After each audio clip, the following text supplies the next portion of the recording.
इबलीस था कौन? इबलीस की नस्ल की इब्तदा जिस जिन से हुई उसका नाम तारानोस कहा जाता है। तारानोस इबलीस से 1,44,000 साल कबल दुनिया पे मौजूद था। तारानोस की नस्ल तेजी से बढ़ी क्योंकि उन पे मौत तारी नहीं होती थी और ना बीमारी लगती थी। अलबत्ता ये चूंकि आतशी मखलूक थी तो सरकशी बदरजाए उत्तम मौजूद थी। इस जिन्नों की नस्ल को पहली मौत फरिश्तों के हाथों पैदाइश के 36,000 साल बाद आई, जिसकी वजह सरकशी थी। यहां पहली बार मौत की इब्तदा हुई, इससे पहले मौत नहीं होती थी। बाद में चल्पानेस नामी एक नेक जिन को जिन्नात की हिदायत का जिम्मा सौंपा गया और वो ही शाह जिन्नात करार पाए।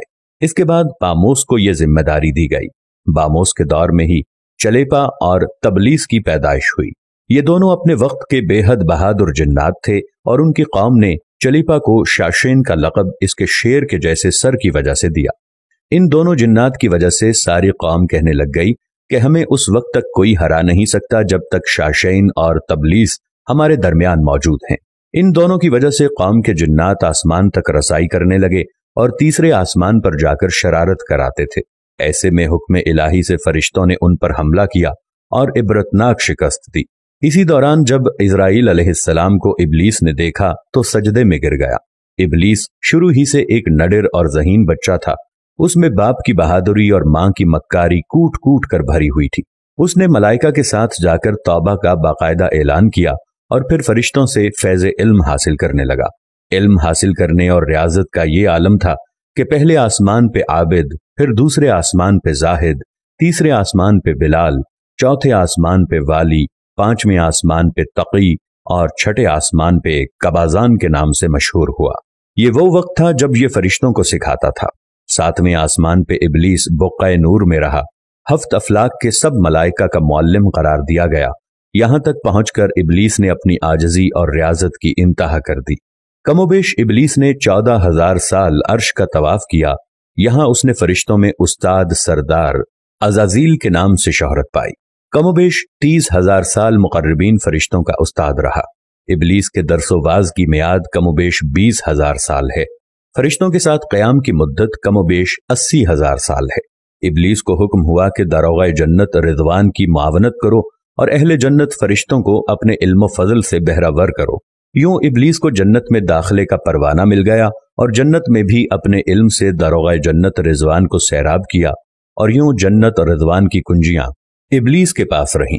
रिवायत के मुताबिक इबलीस 40,000 साल तक ये फर्ज खजानची अंजाम देता रहा। यही वो मकाम आला तरीन जन्नत रिज़वान ही था जहां इबलीस ने पहली बार बादशाहत के ख्वाब देखने शुरू किए। उस वक्त इबलीस के पास हफ्त इक़लीम, अफलाक, जन्नत और दोज़ख सबका इख्तियार था और उसने चप्पे चप्पे पे सजदे किए थे। मगर यहाँ पे इबलीस आजिज़ी से पहली बार भटका और खुद को बादशाह बनाने और रब बन जाने के ख्वाब देखना शुरू किए। कई मलाइका के सामने रबूबियत की बात भी की, मगर मलाइका के इनकार के सबब चुप हो गया और यूं निजाम चलता रहा। मगर इस सब से अल्लाह ताला की जात बेखबर न थी। फिर आदम अलैहिस्सलाम की तख्लीक का मरहला आया जिसके कुरान मजीद में वाक़यात बयान हुए हैं। इबलीस आदम अलैहिस्सलाम को जुज जुज मरहलावार मुख्तलिफ अक़साम की मट्टी से तख्लीक होता देखता रहा और चुप रहा। मगर जैसे ही उसे ये मालूम हुआ कि ये आदम अलैहिस्सलाम अल्लाह ताला के नायब हैं तो उसने वावेला किया, इबादत और इताअत का वास्ता दिया। फिर तंज किया कि मुझ जितनी इबादत किसने की, और आदम अलैहिस्सलाम को सजदा करने से इनकारी हो गया।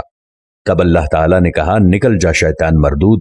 लानती करार पाने के बाद इबलीस ने अपनी इबादत और रियाजत का रब्बे करीम से एवज मांगा, जिस पर अल्लाह ताला ने इबलीस को एक वक्त मालूम तक मोहलत फराहम की, जिस पर इबलीस ने औलाद आदम को सिराते मुस्तकीम से भटकाकर अपना पैरोकार बनाने का दावा किया, जिस पर रब्बे करीम ने फरमाया कि जो मुत्तकी और परहेजगार होंगे तो उनको गुमराह तू नहीं कर पाएगा।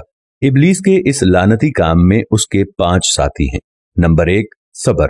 इसके इख्तियार में मुसीबतों का कारोबार है, जिसमें लोग हाय वावेला करते हैं, गिरेबान फाड़ते हैं, मुंह पे तमाचे मारते हैं और जाहिलियत के नारे लगाते हैं।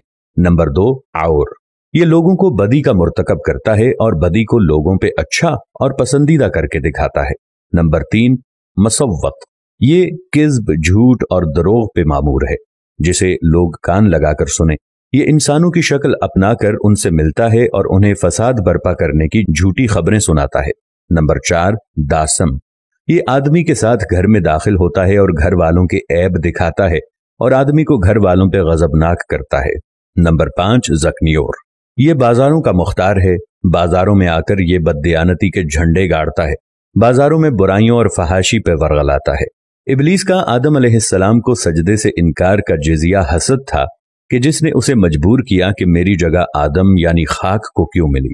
یہ اس کا جزیہ تکبر اور غرور تھا کہ میں اعلیٰ ہوں، اور اس ایک سجدے کے انکار کی بات نہیں تھی، بات اطاعت سے سرکشی کی تھی، شرک کی تھی۔ ابلیس نے دل میں خود کو رب مان لیا تھا۔